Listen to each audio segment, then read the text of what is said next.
My name is Blair Ford. I'm in my late 30s, and for most of my adult life, I've been described with words like steady, practical, and low maintenance. I've worked behind the scenes more often than I've stood at the front of a room. I'm the person people trust to handle it, whatever it happens to be, without needing recognition or reassurance. If you met me casually, you might think I'm quiet in a way that suggests compliance, someone who avoids conflict, someone who lets things slide. That perception followed me for a long time, at work, in relationships, and especially in my own family. I was often underestimated, not because I lacked ability, but because I didn't showcase my strengths loudly. This story isn't about revenge. It isn't about proving anyone wrong in a dramatic way. And it isn't about portraying anyone as a monster. It's about what happens when a narrative is told about you, publicly, confidently, and incorrectly, and how the truth can exist quietly, on paper, waiting. Years ago, my parents sold the family business. It had been part of our identity for decades. What followed was a version of events that spread quickly, that I had pushed them into it, that I had forced their hand, that my ambition outweighed my loyalty. That story traveled faster than I ever did. Friends, extended family, even people I hadn't spoken to in years seemed to know exactly who I was and what I had done. The problem was simple and deeply unsettling. The public story didn't match the signed documents. What you'll hear over the next hour or so is not a play-by-play of conflict, but a slow unfolding of awareness. It's the emotional journey of realizing how easily silence can be mistaken for guilt, how roles assigned early in life can harden into expectations, and how power doesn't always announce itself when it arrives. I'm telling this story in my own words because it belongs here, in context, with nuance, without exaggeration. There are moments of disappointment, moments of clarity, and moments where restraint mattered more than reaction. There are no heroes and villains, just people making choices, and one person deciding to stop absorbing the consequences of other people's decisions. If you're expecting a dramatic confrontation or a public takedown, this won't be that. What it will be is honest. It will show how quiet dominance often looks like patience from the outside, and how emotional justice doesn't always come with applause. I don't expect everyone to agree with how I handled things. I didn't handle them perfectly, but I handled them consciously. And sometimes, that's the difference between losing yourself in a story someone else tells and finally standing in the truth of your own. Before we go any further, let me ask you something gently and without judgment. Have you ever stayed silent while someone else told a version of your story that wasn't true, just because correcting it felt too exhausting at the time? To understand how everything unfolded later, you first have to understand who I was to them, not who I believed myself to be, but the role that had slowly solidified around me over the years. In my family, I was the reliable one, not the visionary, not the risk taker, not the loudest voice at the table. I was the one who showed up early and left late, the one who remembered deadlines, caught errors, and smoothed over misunderstandings before they became arguments. If something broke, I fixed it. If something was forgotten, I remembered it. If someone needed help, I was already there. That role didn't arrive all at once. It was assigned in small, reasonable increments. I was good with details, so I handled paperwork. I was calm under pressure, so I dealt with tense conversations. I didn't mind staying in the background, so I stayed there. Over time, that background became my assigned place. My parents ran the family business for most of my life. It was never glamorous, but it was stable, respected locally, and deeply intertwined with our identity. From the outside, it looked like a shared legacy. From the inside, it functioned on habits more than strategy. Decisions were made emotionally, then justified retroactively. My contribution was to quietly make those decisions workable. I wasn't introduced as a leader. I was introduced as the one who helps us keep things running. That distinction mattered more than I realized at the time. When people talked about the business, they talked about my parents' sacrifices, their risks, their long hours. When I was mentioned, it was usually in passing. She's good with numbers. She keeps things organized. She doesn't make trouble. None of those things was untrue. But they weren't the whole truth either. I learned early that visibility came with expectations I wasn't invited to shape, so I stayed useful instead. There's a kind of invisibility that doesn't feel like neglect at first. It feels like trust. It feels like being needed. It feels earned. I didn't resent it. That's important to say. I wasn't quietly simmering or waiting for recognition. I believed that consistency spoke for itself. Those facts would matter when they needed to. That if I ever needed to explain myself, there would be space for that explanation. In hindsight, that belief was naive, but not foolish. It was built on the assumption that the people closest to you see you clearly, that they remember who carried the weight when things were heavy, that they know the difference between silence and absence. Within the family, I was often described as easygoing. What that really meant was that I didn't challenge the framing of situations in real time. If something felt off, I noted it privately. If a decision felt rushed, I asked clarifying questions instead of opposing it outright.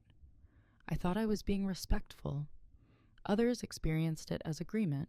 That misunderstanding became foundational. When tensions arose, financial strain, market shifts, internal disagreements, I was the one expected to adapt, not the one expected to decide.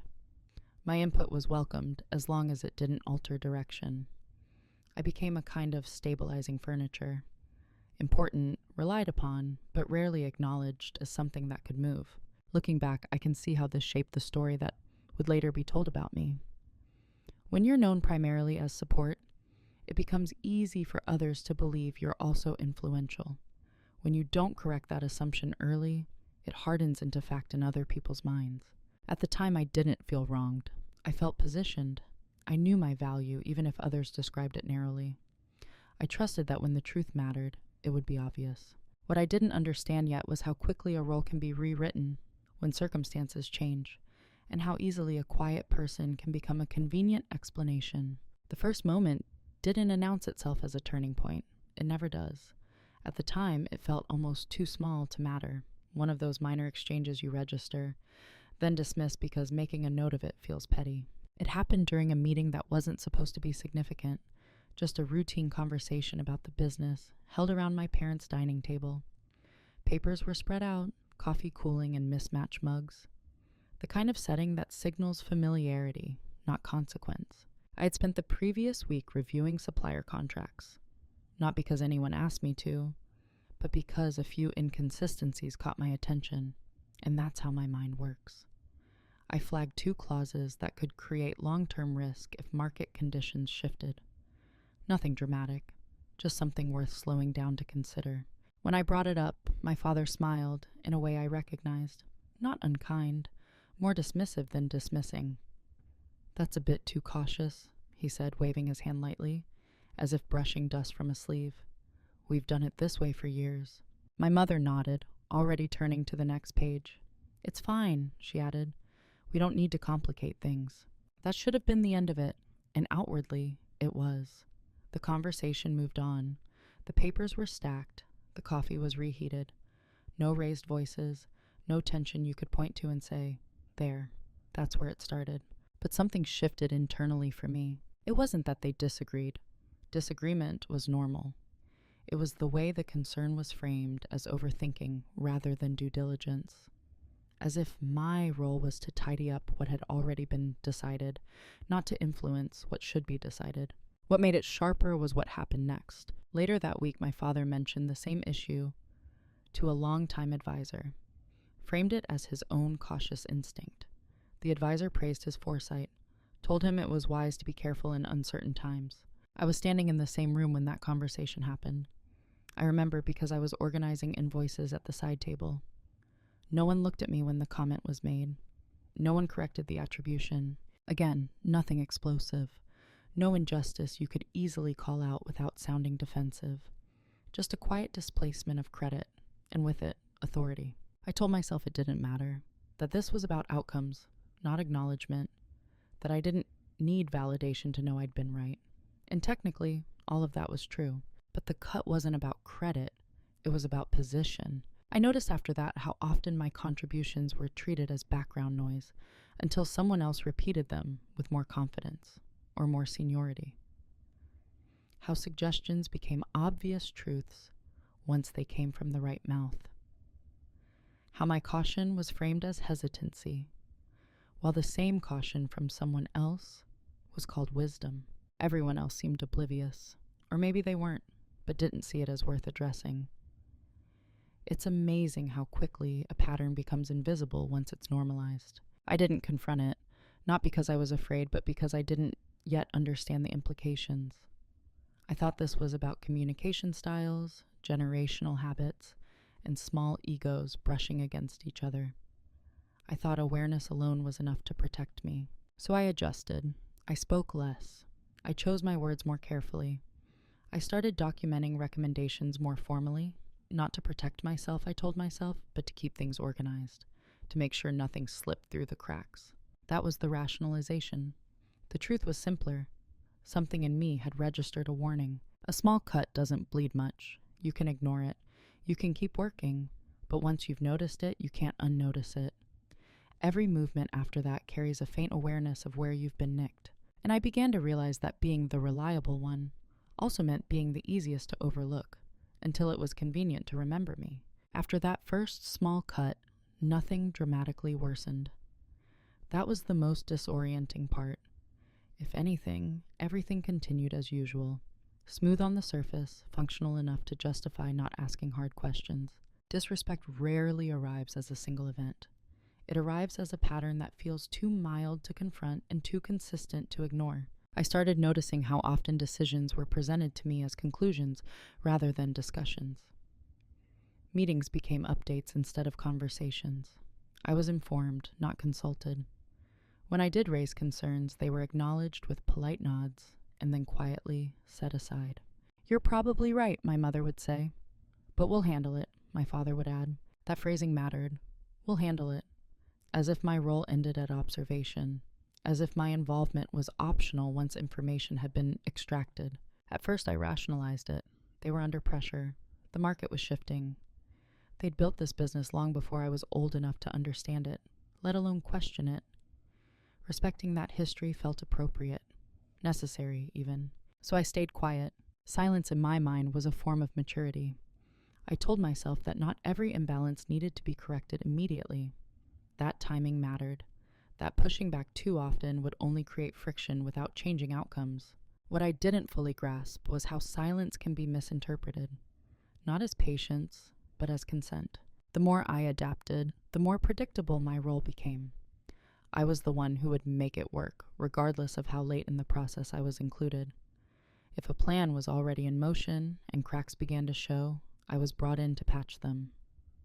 Quietly, efficiently, without questioning why the cracks were there in the first place. I became associated with cleanup, not creation. Extended family gatherings reinforced this dynamic. When the business came up in conversation, my parents spoke with authority and certainty. I was described as helping out, even though my workload rivaled theirs in many areas. People nodded sympathetically when I was mentioned, as if I were a supportive assistant rather than an operational pillar. I didn't correct them. Doing so would have felt like self-promotion, and that made me uncomfortable. I believed that integrity meant letting your work speak for itself. But work doesn't speak, people do. And the people speaking were telling a story where my presence was peripheral. Useful, yes, but interchangeable. There were moments when I considered pushing back. Small openings where I could have said, "That's not quite accurate," or "I was more involved than that." Each time I chose restraint. I didn't want to embarrass anyone. I didn't want to seem petty or defensive. I didn't want to disrupt family harmony over what still felt, to me, like matters of tone rather than substance. That choice to preserve peace slowly trained others to assume there would be no resistance. I watched as my parents grew more comfortable making unilateral decisions. I watched as my suggestions were filtered through their interpretation before reaching others. I watched as my name became associated with execution, not authorship. And because I was still functioning, still delivering results, no one saw a problem. The truth is, I was also complicit. I benefited from being seen as easygoing. It reduced conflict. It made life smoother in the short term. It allowed me to stay close without challenging the structure that defined that closeness. But there's a cost to that kind of accommodation. It accumulates quietly, like interest on a debt you didn't realize you were taking on. By the time I noticed the weight of it, the narrative had already begun to solidify. I was no longer just the quiet one. I was the one whose silence could be interpreted however it was most convenient, and I was still telling myself that staying quiet was the mature choice, without realizing that maturity, unbalanced, starts to look a lot like erasure. There's a moment when you stop describing your place in a system and start recognizing the label that's already been placed on you. For me, that realization didn't come from a confrontation or a crisis. It came from repetition, from hearing the same assumptions reflected back to me in different voices, in different rooms, until they formed a shape I couldn't ignore. I was the reliable one, the reasonable one, the person who would understand. That last part mattered most. When plans were made without me, it was assumed I'd understand. When decisions affected my workload or authority, it was assumed I'd adapt. When information was withheld until the last minute, it was assumed I wouldn't make a fuss. Understanding became my assigned responsibility. I noticed it in the language people used around me. Blair won't mind. Blair's flexible. She's not the type to overreact. Each sentence sounded complimentary on its own. Together, they formed a boundary I wasn't meant to cross. In the business, this translated into a very specific function. I was brought in once the direction was already set. My job was to make execution smooth, to anticipate problems quietly, to absorb stress so others didn't have to. I wasn't expected to want ownership. I wasn't expected to need credit. I wasn't expected to challenge the narrative. And because I rarely did, that expectation hardened. What struck me most was how invisible the role was to everyone else, and how obvious it felt once I named it internally. I was the stabilizer, the ballast, necessary but not steering. Family dynamics reinforced this further. When disagreements arose between my parents, I was often pulled aside afterward, not to weigh in, but to help soothe, to translate, to restore equilibrium. My emotional regulation became a resource others felt entitled to draw from. I started to see how my calm was being used as a cushion. The role came with unspoken rules. I wasn't supposed to express frustration unless it was mild and quickly resolved. I wasn't supposed to push for clarity if it slowed things down. I wasn't supposed to need reassurance or acknowledgement. My value was in my consistency, not my perspective. What made it difficult to resist was that the role was rewarded in subtle ways. I was trusted with sensitive information. I was relied upon during stressful periods. I was praised for being so steady when others felt overwhelmed. But steadiness, when it's expected rather than chosen, becomes a trap. I remember one specific comment from a family friend who'd known us for years. We were discussing the future of the business in vague terms. He turned to my parents and said, "Well, at least you don't have to worry about Blair. She'll go along with whatever you decide." Everyone laughed lightly, including me. That laugh stayed with me longer than I expected, not because it was cruel, but because it was accurate. Accurate in a way that revealed how I was seen. I began to understand that my silence hadn't been neutral. It had been informative. It had taught people what to expect from me. And now, those expectations were shaping decisions that affected my life and my reputation. The role I was assigned wasn't malicious. It wasn't even consciously constructed. It was the natural outcome of patterns left unexamined. But once I saw it, I couldn't unsee it. And with that awareness came a quiet question, one I didn't ask anyone else yet, but kept to myself. If this is who they think I am, what happens when their story needs a villain? The shift didn't happen during an argument. There was no raised voice, no slammed door, no decisive sentence that changed everything. In fact, if you'd been watching from the outside, you would have seen nothing at all. It was an ordinary afternoon. I was alone in the office space attached to the business, a narrow room with a window that overlooked the back lot, the kind of space where unfinished ideas tend to collect in piles. I was reviewing financial statements from the past 2 years, cross-referencing them with vendor agreements and internal notes I'd kept for my own records. This wasn't unusual. I'd always worked this way, methodically, quietly. What was different was the context. Earlier that week, my parents had mentioned, almost casually, that they were exploring options. No details, no timeline, just a vague phrase dropped into conversation like an aside. I asked what that meant. They said it was nothing to worry about. just conversations. Something about that unsettled me, so I started looking more closely than I had before. Not because I suspected wrongdoing, but because I wanted to understand the full picture. If changes were coming, I needed to know where the pressure points were, what was flexible, what wasn't. As I worked, a realization began to take shape, not all at once, but in layers. I saw how many decisions had been made in informal conversations, without documentation. How often my follow-up emails had become the only written record of verbal agreements. How many operational safeguards existed solely because I had insisted on them quietly, without fanfare. And then I saw something else. I saw how easily those same safeguards could be reframed. In the margins of my notebook, I wrote a sentence without thinking too much about it. If this goes wrong, whose name will it be attached to? That question lingered. I thought back to the assumptions people made about me, that I was agreeable, that I didn't push back, that I was involved enough to be influential, but not visible enough to defend myself publicly. For the first time, I understood that my position made me uniquely vulnerable, not because I lacked power, but because my power wasn't recognized as such. I sat there for a long time after that, not doing anything dramatic, just breathing, letting the thought settle, letting go of the instinct to dismiss it as overthinking. The shift was internal. It was the moment I stopped assuming goodwill would automatically protect me. The moment I realized that intent and outcome are not the same thing, and that being reasonable doesn't shield you from being misrepresented. I didn't feel angry. That surprised me. What I felt was clarity. Clarity that if a narrative ever needed to be simplified, I was the simplest explanation. The quiet one, the agreeable one, the one who wouldn't make a scene. That afternoon, I closed my laptop and gathered my papers. I didn't say anything to anyone. I didn't confront my parents or ask for reassurance. I didn't change my behavior outwardly at all.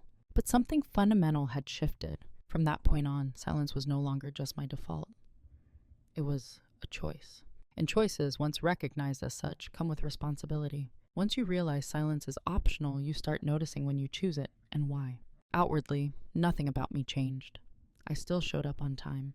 I still handled my responsibilities.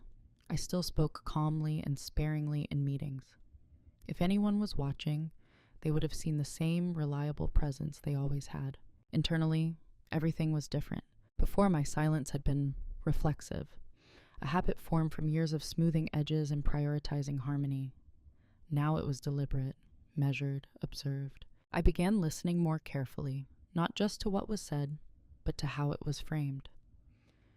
I paid attention to who spoke with certainty and who was spoken about.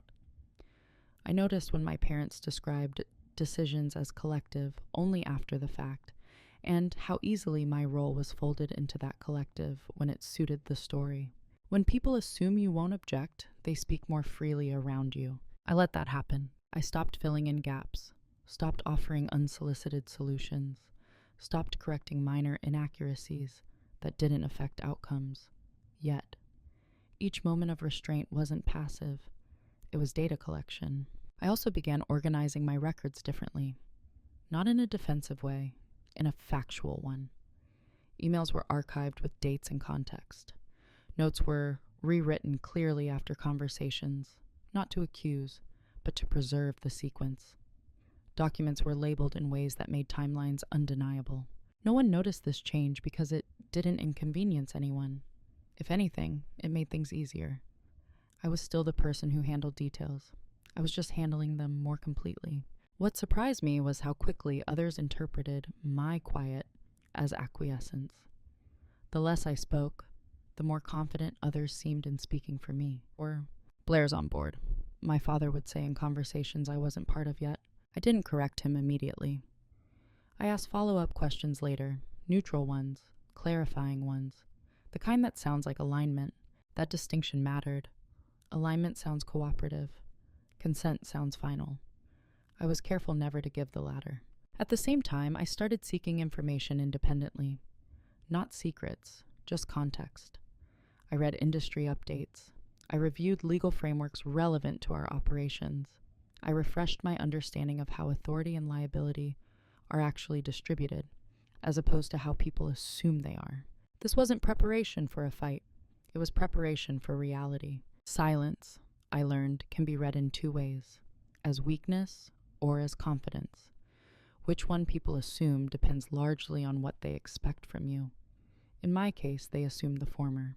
That assumption gave me space. I watched as decisions accelerated, as conversations became more decisive, less exploratory, as my parents grew more certain that they were steering the future without resistance. And still I said nothing. Not because I agreed with everything, but because I understood something new. Reacting too early would only confirm the role I was already assigned. The role of the reasonable subordinate who raises concerns but ultimately falls in line. I wasn't ready to step out of that role yet, not until I understood the full shape of what was coming. Silence chosen consciously has a different texture. It isn't empty, it's observant. It creates room for others to reveal their assumptions. And in that room, patterns become unmistakable. What they never noticed was how much information flows toward the person who doesn't interrupt it. Once I stopped reacting in real time, people filled the silence for me. They explained their reasoning more fully. They justified decisions that hadn't been questioned yet. They spoke as if consensus already existed, because they believed it did. I let that belief stand. Preparation didn't begin with a plan. It began with attention. I started mapping conversations the way some people map cities, noting where ideas originated, where they changed, where they were later presented as facts. I paid attention to timing, who knew what and when, what was shared casually, and what was withheld until it was no longer negotiable. Most of this lived in my notebook. Dates, short phrases, cross-references to emails or documents. Nothing dramatic. Nothing that would look alarming if someone stumbled across it. Just a clean record of the sequence. I wasn't trying to catch anyone doing something wrong. I was trying to understand how stories are built. At the same time, I educated myself quietly. I revisited contracts I'd helped draft years earlier. I read commentary on ownership transitions and liability structures. I refreshed my understanding of consent, what it actually requires, and what assumptions don't legally amount to. This wasn't paranoia. It was literacy. What struck me was how much of the business rested on informal understandings rather than explicit agreements. How often was my presence in a room later interpreted as endorsement? How many decisions relied on the idea that I would support whatever was decided? That phrase came up more than once. Support, I learned, is a vague word. It can mean agreement, it can mean assistance, it can mean silence. People choose the definition that benefits them most. I made sure my own actions were precise. When asked to review something, I reviewed it and documented that review. When asked for input, I gave it in writing. When something was described as just a formality, I read it anyway, slowly, carefully. No one pushed back. In fact, my thoroughness was praised. "You're always so on top of things," my mother said once with genuine appreciation. She had no idea what that actually meant now. The most important preparation wasn't logistical, though. It was emotional. I practiced not explaining myself, not softening my questions, not preemptively reassuring others that I wasn't upset. That urge to manage everyone else's comfort had been deeply ingrained in me. Letting it go took effort. But with that effort came something unexpected. Calm. The clearer my internal boundaries became, the less reactive I felt. I wasn't waiting to be acknowledged anymore. I wasn't hoping to be seen correctly. I was simply observing what was being built and where I actually stood within it. They never noticed this shift because it didn't demand anything from them. I wasn't asking for recognition. I wasn't challenging authority. I wasn't changing the rhythm of interaction. I was just no longer unprotected, and that made all the difference. The reveal didn't come with adrenaline. There was no rush, no moment where I leaned back in my chair and thought, "I've got it." What arrived instead was a quiet, almost heavy sense of inevitability. I was reviewing a set of documents late one evening, not because there was a deadline, but because I'd learned that clarity often comes when no one is waiting for you to finish. The building was empty. The lights in the adjacent offices were off. It was just me, the hum of the HVAC system, and a stack of papers I'd already read before, just not in this order. That order mattered. I wasn't looking for leverage. I was looking for alignment between what had been said out loud and what had been agreed to on paper. Between the story that was slowly being rehearsed in conversations and the reality preserved in ink, they didn't match. The more I cross-referenced, the clearer it became.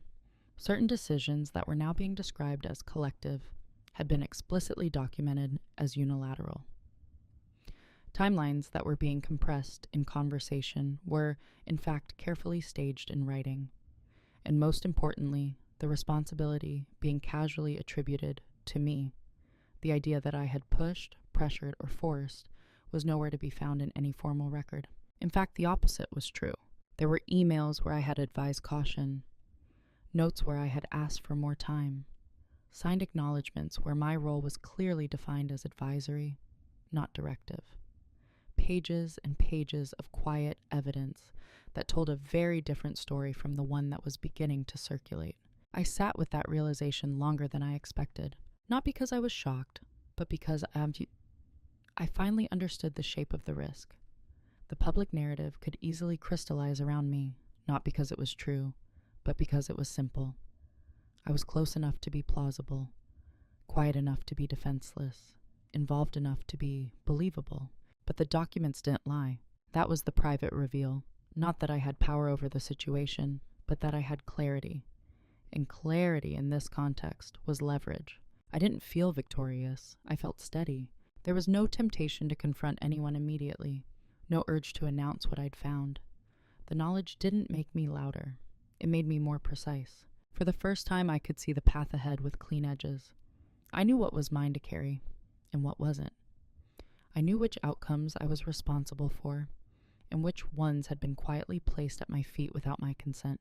Most importantly, I knew that if the story ever became public, I wouldn't need to argue.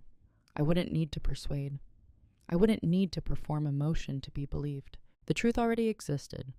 Signed, dated, filed. All I had to decide was whether, and when, it would need to speak. Once you know the truth, the hardest part isn't proving it. It's deciding what to do with it. I spent weeks at that decision point without outward signs of hesitation. To anyone watching, I was still playing my role, efficient, composed, agreeable. Internally, I was weighing paths that couldn't be undone once chosen. There were several options. I could confront my parents privately, show them the documents, and force a recalibration of the narrative before it fully formed. That would have required trust, that they would hear me without defensiveness, that they would correct the story publicly, that they would accept responsibility without reshaping it again later. I wasn't certain that trust existed anymore. I could also stay silent indefinitely, let events unfold, absorb whatever assumptions follow, and rely on my own internal knowledge to sustain me.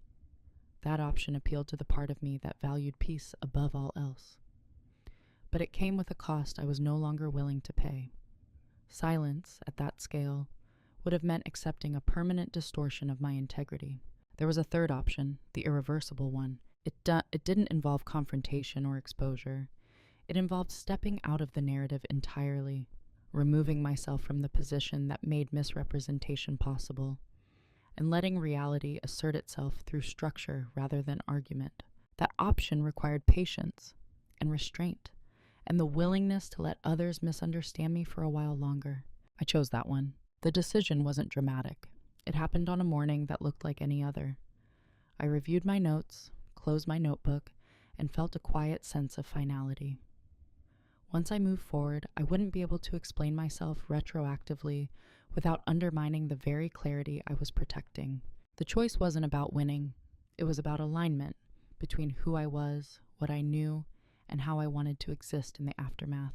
I accepted that people might believe the wrong story temporarily, that I might look passive or even complicit from the outside. What mattered was that the truth was stable, documented, patient. From that point on, every action I took was guided by a single principle. Don't correct the story, outgrow it. And once that principle was set, there was no going back. Moving in silence doesn't feel powerful while you're doing it. It feels restrained. Sometimes it feels almost invisible. But invisibility, when chosen, is a kind of cover. I didn't announce any changes. I didn't signal withdrawal. I simply began to reposition myself in ways that looked, on the surface, like practicality. The first step was formalizing boundaries that had previously been informal. I clarified my role in writing. Nothing confrontational, nothing emotional. Just neutral language. Scope, responsibility, authority. What I could approve, what I could advise on, what ultimately wasn't mine to decide. No one objected. That was telling. I adjusted how I participated in discussions. When asked for opinions, I gave them, briefly, clearly, and always documented. When asked to handle something that originated elsewhere, I asked for written confirmation of intent before proceeding. I framed it as efficiency, risk management, best practice. Again, no resistance. I also began untangling my personal identity from the business. Accounts were separated. Access was clarified. Dependencies that had quietly built up over the years were reduced, not abruptly, methodically. Each change was small enough to seem reasonable, but together they shifted the structure in ways no one was tracking. What I didn't do was warn anyone about consequences. That wasn't my responsibility. I consulted professionals quietly, asked hypothetical questions, learned exactly how responsibility is assigned when stories and structures diverge. I didn't name names. I didn't dramatize. I just listened. What I learned confirmed what I already suspected. Narratives are fragile. Documentation is not. Throughout all of this, my parents grew more confident in their version of events. Conversations became more declarative, decisions more final. I was spoken about as if my agreement was implied, even when I wasn't present. I let that happen, because the more certain they became publicly, the clearer the contrast would be later, when certainty met record. From the outside, it looked like nothing was happening. No arguments, no ultimatums, no visible withdrawal. I was still there, still calm, still helpful. But I was no longer absorbing responsibility that wasn't mine. And once that shift was complete, the consequences were no longer something I needed to initiate. They were already in motion. The consequences didn't arrive with confrontation. They didn't come wrapped in accusation or raised voices. No one pointed at me and said, "This is your doing." They arrived quietly, disguised as an inconvenience. At first, it was almost imperceptible, small enough to dismiss if you weren't paying attention. A request that took longer than expected. A response that came back with more questions than answers. A process that used to glide forward is now pausing, hesitating, and asking to be clarified. These were the kinds of disruptions that don't feel threatening on their own. They feel administrative, procedural, easy to blame on timing or circumstance. That's exactly what happened. My parents began mentioning, casually, how things felt slower lately, how people were suddenly more cautious than they used to be, how decisions that once felt straightforward were now being examined from multiple angles. They weren't frustrated with me, not yet. They weren't even suspicious. From their perspective, I was still doing what I always had, responding calmly, explaining processes, translating complexity into manageable steps. The difference was what I was no longer doing. I wasn't anticipating questions before they were asked. I wasn't smoothing over gaps in logic. I wasn't quietly absorbing responsibility when clarity was missing. Instead, I let systems behave as systems do when assumptions are removed. Vendors began asking for written confirmations instead of verbal assurances. Advisors wanted to see documentation that had previously been summarized verbally. Third parties started requesting clarity around authority, who could approve what, and under which conditions. None of these requests was unreasonable. In fact, they were standard. The only reason they felt disruptive was that I had spent years intercepting them before they surfaced. Without that interception, friction became visible. I watched this happen from close range, careful not to insert myself unnecessarily. When asked direct questions, I answered them accurately. When asked to expedite, I explained the steps required. When asked why something that used to be simple now felt complicated, I said only what was true. People need clearer confirmation now. Without documentation, they're hesitant to move forward. This is just how the process works when responsibilities aren't explicitly defined. There was no accusation in my voice, no edge, just a fact. What unsettled my parents wasn't the delay itself. It was the loss of predictability. They were used to momentum. used to decisions carried forward on confidence and history, used to the assumption that if something needed fixing, it would quietly be fixed. Now things weren't breaking, but they also weren't bending. Small delays are stacked on top of each other. A week here, a follow-up there. Each one forced a decision point that had previously been glossed over.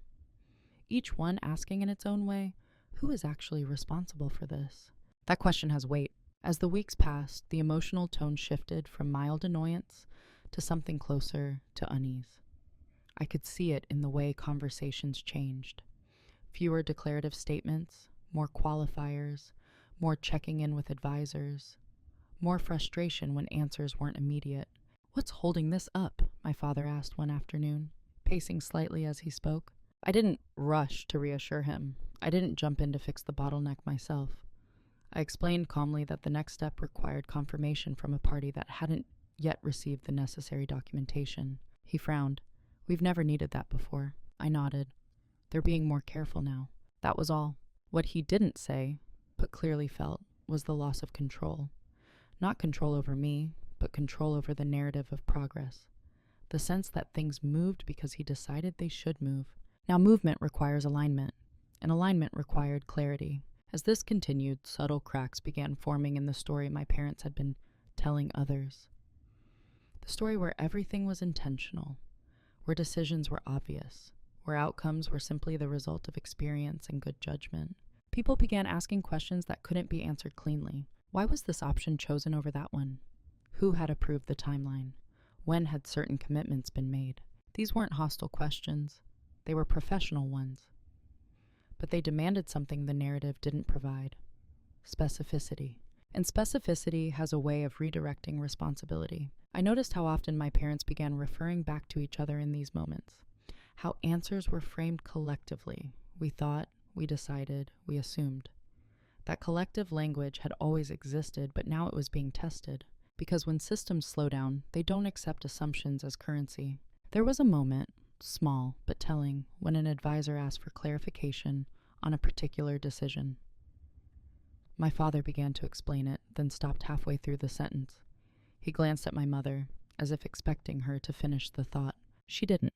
Not because she didn't know, but because the explanation wasn't as clear as it sounded when summarized casually. It required revisiting a sequence of conversations, some informal, some undocumented. I stayed silent. That silence wasn't passive, it was respectful, and it allowed the moment to be what it was: incomplete. The advisor nodded slowly and said, "Let's circle back once that's clearer."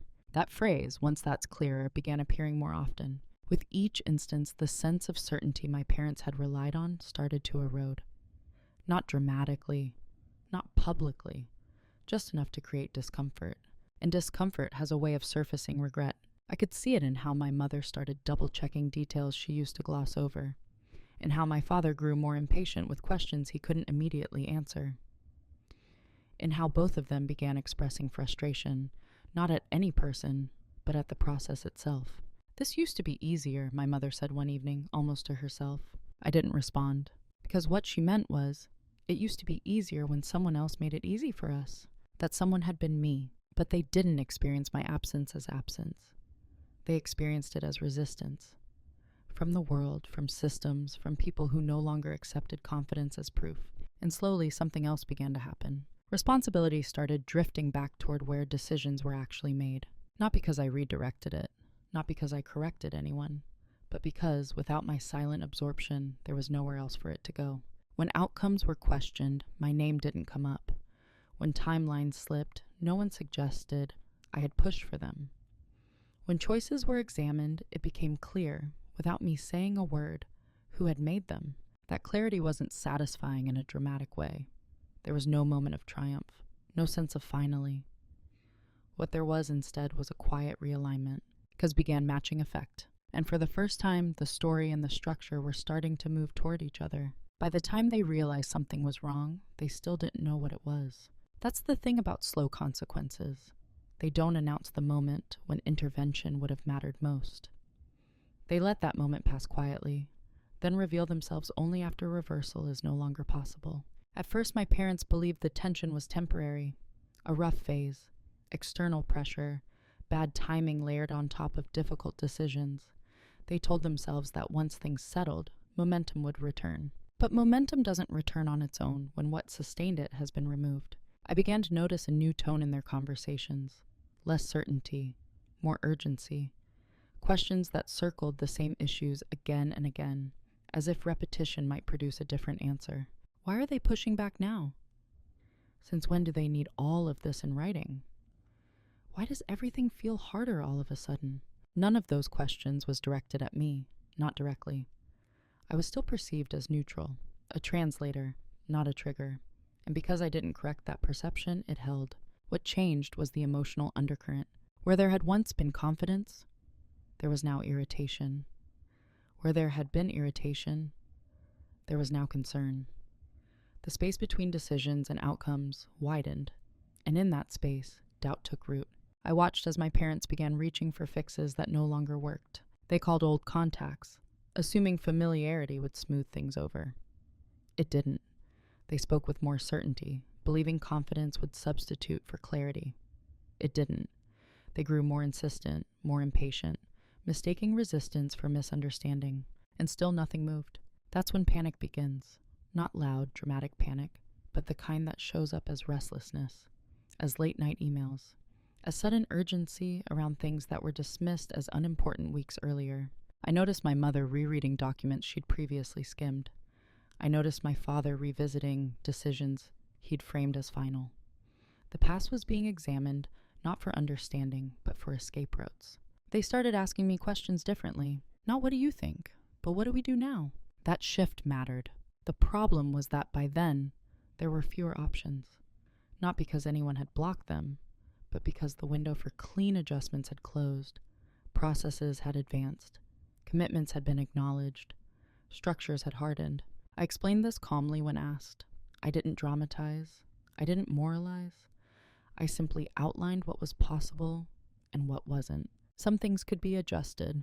Others would require renegotiation. A few couldn't be changed at all without consequences that would ripple outward. They didn't like hearing that. It's difficult to accept limits when you've grown accustomed to flexibility, especially when that flexibility was provided by someone who never announced they were the one providing it. I could see regret beginning to surface, not always clearly, not always directed at the right thing. Sometimes it showed up as frustration with the process, sometimes as irritation toward advisors, sometimes as a vague sense that something had been mishandled. Rarely did it land where it belonged. There was a moment, brief, unguarded, when my mother said, "I wish we'd slowed down." She didn't look at me when she said it. I said nothing, not because I wanted her to feel regret, but because acknowledging it wouldn't change the structure now in place. The time for slowing down had passed. That was the nature of the decisions they'd made. What struck me most was how much energy they spent trying to fix the situation, without revisiting the story they'd been telling about it. They still framed events as inevitable, as necessary, as collectively understood. But the cracks were visible now, and through those cracks, reality was asserting itself. They were no longer in a position to adjust quietly. Any change would require explanation. Any reversal would raise questions they couldn't answer cleanly. It was too late to fix the situation without confronting the truth they'd been avoiding, and they could feel that, even if they didn't yet have the language for it. The confrontation, when it finally came, didn't feel like a confrontation at all. There was no shouting, no accusations, no dramatic unveiling of documents spread across a table. It happened in a quiet room, on a weekday afternoon with neutral light and no audience. My parents asked to talk. The request itself was different from before, more tentative, less assumptive. It carried the weight of uncertainty rather than authority. We sat across from each other, the same way we had countless times before. But the balance in the room had shifted. They weren't explaining decisions anymore. They were asking questions. My father spoke first. He didn't frame it as blame. He framed it as confusion. "I don't understand how things got this complicated," he said. "It feels like we missed something." I listened without interrupting. I let him finish. I let the silence sit for a moment after he stopped speaking. Then I responded carefully and without heat. "I don't think you missed it," I said. "I think it just wasn't written down." That sentence did more work than any accusation could have. They exchanged a look. Not defensive, not angry, just unsettled. I explained calmly. how certain assumptions had been carrying weight without being acknowledged as such, how decisions made in conversation were treated as consensus later, how my silence had been interpreted as endorsement. I didn't say you did this. I said this is how it unfolded. When my mother asked quietly, "Are you saying this is our fault?" I shook my head. "I'm saying it's our responsibility to be precise," I replied. And precision didn't happen when it needed to. That distinction mattered. I didn't present documents immediately. I didn't need to. The conversation wasn't about proving anything yet. It was about alignment. When the subject of the public story finally surfaced, the idea that I had pushed them, forced the sale, driven decisions they now felt trapped by, I didn't react emotionally. I didn't defend myself with urgency. I said one thing: that version doesn't match what I signed. The room went still. I watched understanding register slowly, not as relief, but as realization. The realization that if the story were ever examined closely, it wouldn't hold. That if questions were asked, the answers would point elsewhere. I didn't threaten to reveal anything. I didn't ask for apologies. I didn't demand correction. I simply stated the truth and let it stand on its own. What followed wasn't a resolution. It was an acknowledgement. They didn't argue. They didn't deny. They didn't immediately take responsibility either. But they stopped speaking for me, and that was enough. Because confrontation without heat isn't about winning the moment. It's about shifting the ground so that misrepresentation can no longer stand comfortably. When we ended the conversation, nothing dramatic had changed outwardly, but the narrative was no longer one-sided, and it never would be again. What surprised me most afterward wasn't how others changed. It was how little I needed them to. For a long time, I thought resolution would come from being seen correctly, from having the story repaired, my name cleared in a way that felt complete and public. I imagined relief would arrive with acknowledgement. It didn't. Relief arrived when I stopped requiring it. Who I am now is not defined by the correction of that narrative, but by my relationship to it. The story still exists in fragments, in other people's conversations, in assumptions that were never formally revisited. Some of it has softened, some of it hasn't, and I'm at peace with that. I no longer organize my life around being understood. I organize it around being aligned. I stepped away from roles that depended on my silence.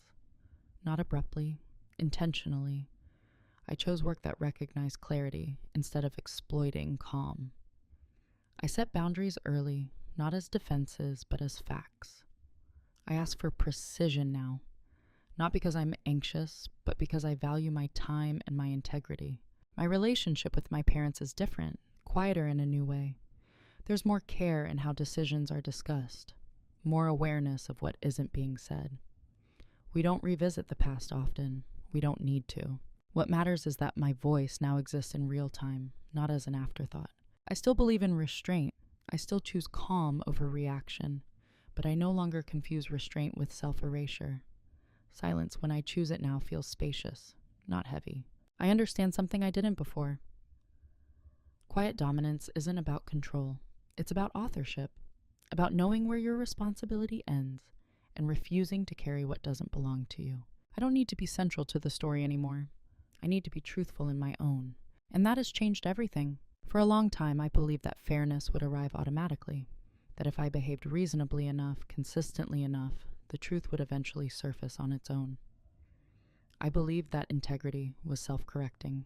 What I've learned is quieter than that. Truth doesn't always arise. Sometimes it waits. It waits in documents no one reads closely. It waits in timelines that don't quite align. It waits in the silence of the person who chose not to argue, because they knew arguing would distort it further. This story was never about my parents selling the family business. That was just the visible event. What it was really about was how easily responsibility can be reassigned when one person carries too much of it without naming the cost. When the public story didn't match the signed documents, it would have been easy to rush in and correct it loudly, to defend myself with urgency, to demand accountability in a way that satisfied my ego but escalated the damage. I didn't do that, not because I was afraid, but because I understood something essential. Correction isn't always justice. Alignment is. Justice came when responsibility returned to where decisions were actually made. Justice came when silence stopped being interpreted as consent. Justice came when I no longer needed to be seen as good in order to be grounded in truth. There was no single moment where everything felt resolved. Real life doesn't offer that kind of symmetry. What it offers instead is something more durable, clarity without resentment. I don't feel victorious. I feel intact. If there's a moral here, it isn't stand up for yourself immediately or never stay quiet. It's this. Know the difference between silence that protects peace and silence that protects others from accountability. Document what matters, even when you trust the people involved. And never assume that being reasonable will prevent others from rewriting your role. Quiet dominance isn't about winning arguments. It's about refusing to carry narratives that don't belong to you. Before we end, I want to ask you, openly and without judgment, have you ever been blamed for a decision you didn't make, simply because you were the closest, quietest, or most reliable person in the room? If you have, I'd really like to hear your story in the comments.